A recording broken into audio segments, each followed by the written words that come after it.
ada grup pornografi dan lain sebagainya, kekerasan dan sebagainya. Hai semua, jumpa lagi di ERP Project. Hari ini saya bersama seorang guru. Beliau adalah guru di SMPN 1 Melayu.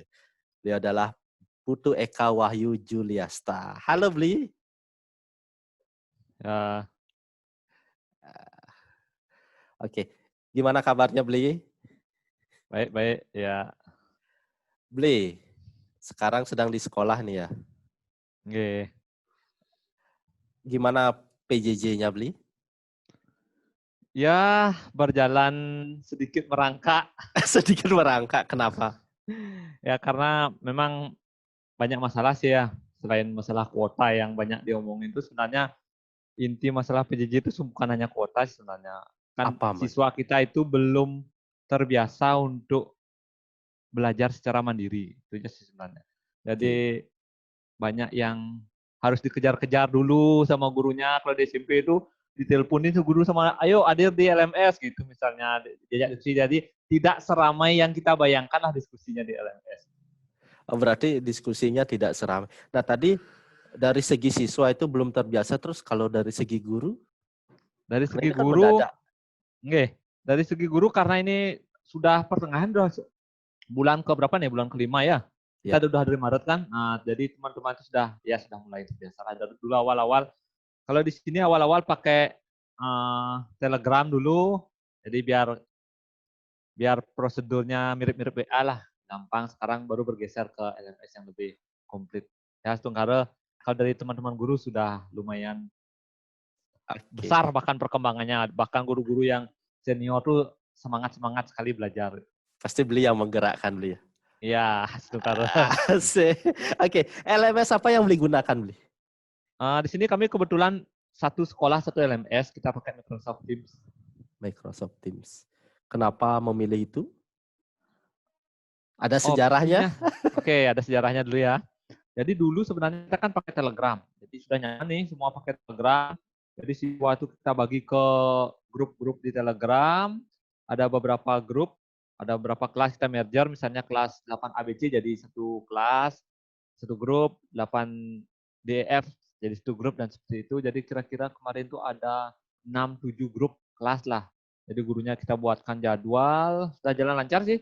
Gurunya sudah fasih juga, tapi sepertinya keamanan Telegram itu agak agak kurang ya.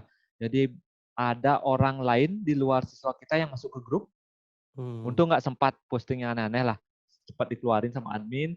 Terus ada akun siswa, karena ini akunnya berbanyak, sekitar 700 akun di sekolah ini. Entah gimana ceritanya akunnya kena hack. Jadi akun siswa dan guru yang lain itu dimasukin ke grup. Dibuatin grup lain oleh yang menghack ini. Ya grup kayak apa, iklan-iklan gitulah. Untungnya nggak ada grup pornografi dan lain sebagainya, kekerasan dan belum nyampe di sana lah. Jadi cepat-cepat kita beralih ke LMS yang agak aman. Jadi pilihannya waktu itu sih sebenarnya Google Classroom sama Microsoft Teams ya. Tapi berdasarkan cerita-cerita sama teman di sekolah, pengalaman pakai Google Classroom banyak yang lupa password, lupa email. Anak SMP itu banyak lupa email loh. Email saya apa Pak? Itu pertanyaannya. Gimana jawabnya kalau email saya apa Pak?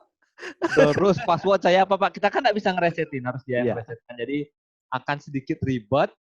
Jadi pilihannya waktu itu pakai yang G Suite for Education supaya kita bisa buatkan akun sekaligus meresetkan password kalau mereka lupa, atau pakai Office 365. Jadi kemarin kita di sekolah itu minta deploy dua-duanya ini. Nyoba deploy G Suite sama Office 365. Pertama G Suite-nya direspon lah, dikasih trial 2 minggu. Oke, kita trial 2 minggu. Setelah trial 2 minggu enggak ada respon lagi karena antreannya banyak katanya. Jadi hangus, enggak jadi.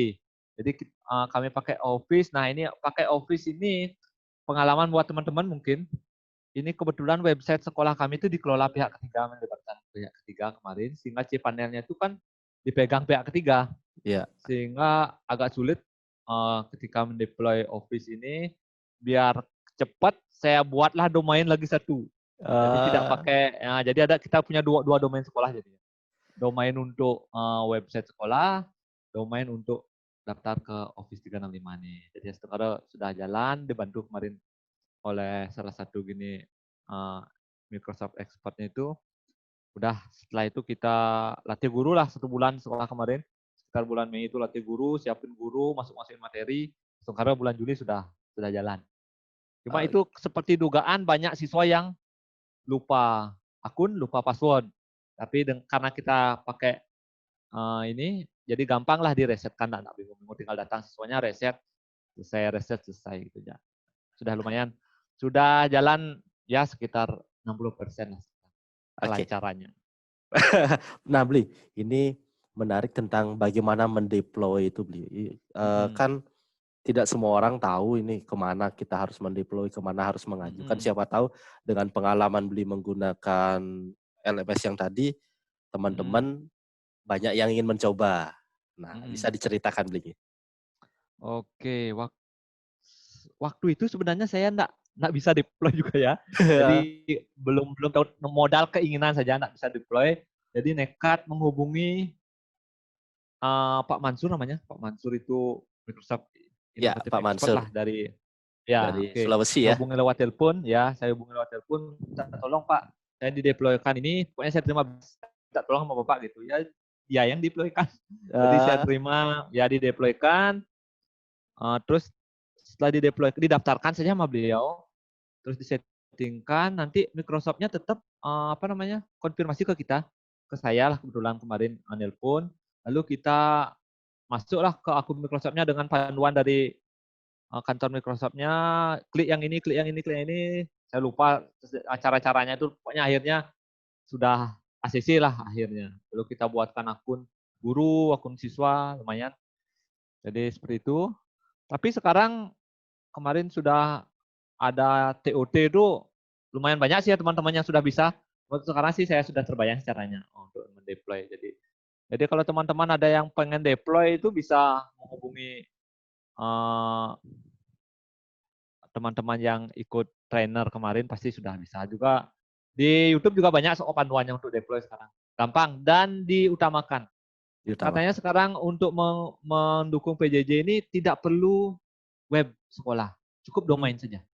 Nah, jadi domain saja, belum webnya belum jadi gitu, cukup ya. domainnya saja sudah bisa. Jadi kalau dulu sebelum masa COVID ini kan harus ada domain, harus ada website sekolah, baru bisa deploy. Sekarang cukup domain saja supaya cepat. Oke, domainnya itu harus SCHID, Bli. Ya, harus SCHID. Nah, Ya, harus biasanya kalau untuk SCHID. SCHID kan ada syarat-syarat yang diperlukan kan? Mm-mm, Nah, mm-mm. bisa Bli ceritakan seperti apa syaratnya? Karena Hmm, kan tidak seingat, semua hanya lembaga pendidikan yang bisa mendeploy. ya, Kan? oke. Ya, kalau untuk sekolah, kita buat mohon domain SCHID itu perlu surat permohonan dari pihak sekolah, tanda tangan kepala sekolah, sama surat kuasa dari kepala sekolah kepada admin. Siapa disetujui admin di sekolah itu. Jadi dua itu sebenarnya pakai materai diajukan kepada pengelola domain sch.id, nanti nggak sampai sehari 2 hari sudah sisi, Pak. Oke, berarti Heeh. sangat dimudahkan, Bli. Nah, di Heeh. beberapa postingan Bli di FB yang baca tentang bagaimana di sana sistemnya tidak murni daring, Bli, ya, ada tatap muka. Mm-mm. Mm-mm. Nah, Mm-mm. bagaimana mengelola itu sehingga benar-benar anak-anak itu terjadwal dia kapan dia harus Nggih, ada yang nggih, tatap nggih. muka dan ada yang daring. Nggih. Pertama, kalau di sekolah kami untuk PJJ ini dibagi dua. Ada yang daring, ada yang luring istilahnya. Nih, untuk yang daring oke lah pakai Microsoft Teams itu. Ada yang luring sekitar 30% siswa, lumayan banyak loh. Itu pakai lembar aktivitas siswa. Jadi gurunya membuatkan, teman-teman guru tuh buat semacam lembar kerja siswa buatan guru. Jadi satu guru itu menyetor ke kurikulum, di kurikulumnya menjilidkan per tingkat. Jadi ada lembar aktivitas siswa minggu pertama, dan minggu kedua, minggu ketiga, dan seterusnya. Jadi satu paket lembar aktivitas siswa itu harus dikerjakan siswa selama 2 minggu. Oke, Oke. selama 2 minggu. Nanti setiap kelas, baik yang daring maupun yang luring, seminggu sekali datang ke sekolah. Nah, ini kita jadwalkan satu hari itu 3 sampai 4 kelas dengan durasi 1 jam. Jadi satu kelas jam 8, satu kelas jam 9, satu kelas jam 10, satu kelas jam 11. Nanti setiap kelas ini tidak boleh lewat dari 1 jam. Jadi sebelum kelas yang lain datang, dia harus sudah pulang. Jadi mereka ke sekolah ini nanti ketemu sama wali kelas, ketemu sama guru-gurunya yang ada masalah. Misalnya pelajaran daringnya ada masalah di bagian ngirim tugas, nanti ketemu sama gurunya, nanti jelasin gurunya seperti apa. Wali kelas juga mengecek kesehatan siswa, barangkali ada siswa yang sama sekali, belum lah sekian banyak siswa itu kan tidak mungkin semua ikut belajar mandiri gitu loh. Kita belajar di sekolah aja banyak yang eh, agak-agak gitulah siswanya. Jadi yang belajar ini lumayan banyak. Di beberapa kelas tuh akan ada 1-2 siswa itu yang sampai minggu Terkendala. ketiga nih sampai minggu ketiga nih belum pernah login misalnya, yang daring belum ngambil lembar aktivitas, temannya sudah 2 ngambil lembar aktivitas, dia belum gitu. Jadi ini untuk mengontrol itulah, tetap harus ketemu seminggu sekali. Seperti Oke. itu. Tapi kita karena cukup luas sekolahnya enggak masalah sih. Dengan siswa yang sekali satu kelas itu kan 32. Jadi kita atur tempat duduk di halaman, jarak cukup Cukup jauh. cukup jauh-jauh ya, cukup jauh. Artinya protokol kesehatan tetap dijalankan. Benar-benar ketat lah. Nah, Bli, untuk tahu bahwa 30% siswa itu harus melakukan pembelajaran luring itu dilakukan pendataan profil siswa kan begitu. Nggih. Nah, ketika mendata itu yang menjadi indikator bahwa ini loh siswa yang boleh luring, ini loh siswa yang daring, seperti apa, Bli? Ini tidak ada itu ya, tidak ada indikator seperti itu. Jadi dulu pertama ketika minggu pertama masuk sekolah, minggu bukan masuk sekolah ya, minggu pertama tahun ajaran baru. Jadi siswa kan masuk bergilir seperti tadi dibuat jadwal. Dia ketemu wali kelas, dia mendaftar siswanya. Saya gelombang pertama ini ikut daring atau luring. Gitu. Kalau daring harus punya HP, harus ada kuota. Kalau luring, kalau punya HP, punya kuota, pengen ikut luring tapi boleh setelah siswanya. Nah, gitu. Tapi yang luring ini kan tingkat kemandiriannya jauh lebih tinggi daripada yang daring kan. Karena tidak dikontrol tiap hari. Kalau daring kan tidak kontrol tiap hari. Jadi seperti itu, siswa pun banyak yang ini. Setiap gelombang tuh pindah-pindah. Sekarang minggu pertama saya ikut daring. Minggu depan saya ikut luringnya Pak. Kuotanya udah habis gitu. Pindah-pindah seperti itu. Jadi mau gimana lagi ya. Kalau idealnya sih biar nggak pindah-pindah gitu. Tapi karena kondisi, yang penting anak-anak mau belajar lah. Tapi materi kami buat sedapat mungkin saling mengejar dari semua luring. Jadi tidak terlalu timpang lah materinya antara daring dan luring. Oke, dari segi guru, dari segi Bli sendiri, Bli kan mengajar matematika, Bli ya. Okay. Nah, materi yang Bli sajikan itu apakah selalu dengan tayangan video atau berupa modul yang diberikan? Oke. Dari kalau matematika sih, satu-satunya video tadi ya. Satu video, tetap anak-anak sudah ngambil buku di sekolah, buku siswa ya. Kita tetap mengacu ke buku siswa, kegiatan-kegiatan buku siswa. Menurut saya sih kegiatan-kegiatan yang ada di buku siswa itu sudah perincian sudah bagus sekali. Tinggal siswa mengikuti, kita mengarahkan siswa untuk mengikuti kegiatan itu aja.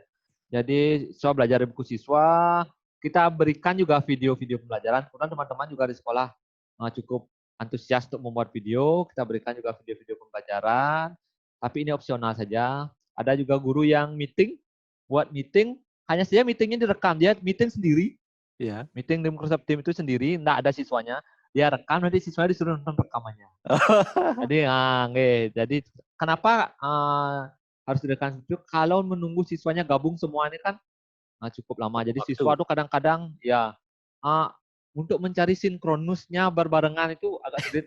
Karena siswanya kadang-kadang nanti sore aja nyari sinyal gitu. Karena kontur daerahnya kebetulan di Melaya ini kayak apa ya? Daerahnya agak ada lembah, ada bukit gitu. Jadi banyak yang gini, banyak daerah yang blank sinyal gitu loh. Jadi untuk nyari Geografisnya, sinyal itu Bli dia ya, harus kondisi geografis. Bahasanya keren loh, sinkronus. Kan itu kalau kita lihat di webinar kan ada sinkronus, ada asinkronus. Memang guru matematika. Bli, kendala. Nah, dari pengalaman Bli mengajar matematika ini selama daring ini, materi mana yang susah Bli dijelaskan untuk siswa? Karena materinya ini kemarin di semester kemarin di semester genap saya ngajar kelas 9.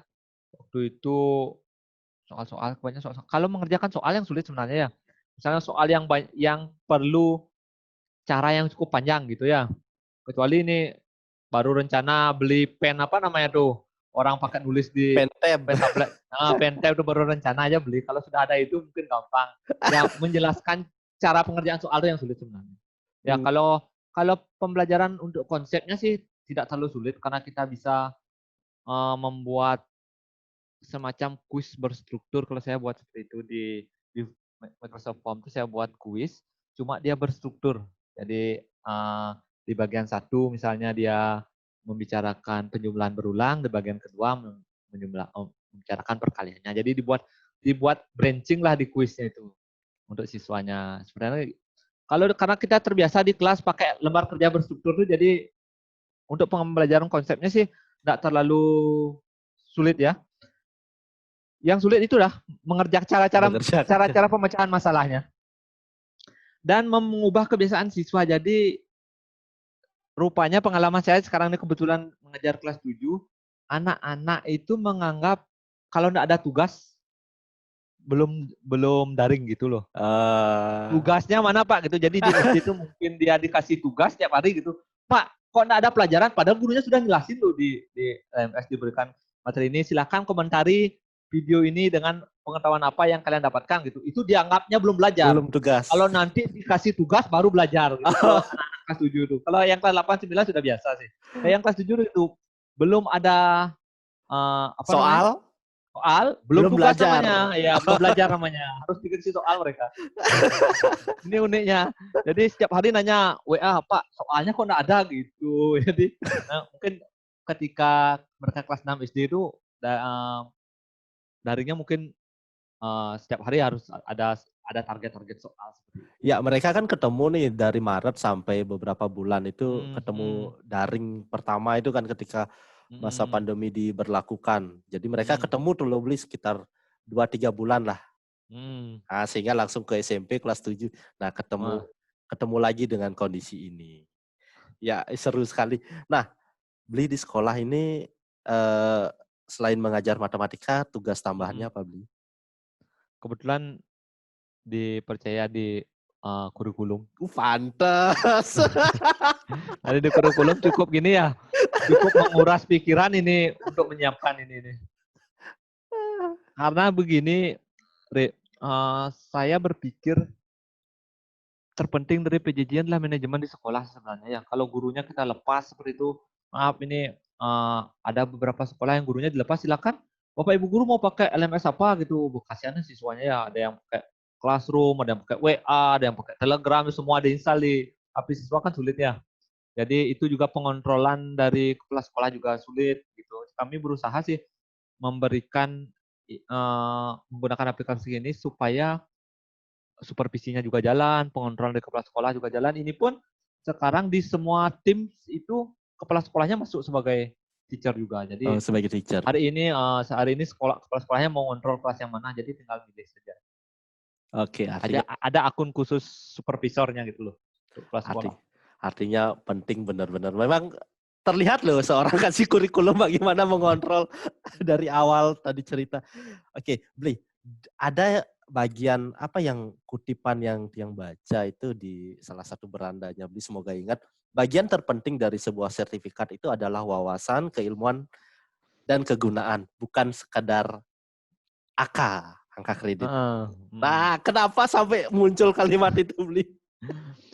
Nah, jauh gini aja, saya sih dari dulu sih pikir gitu ya.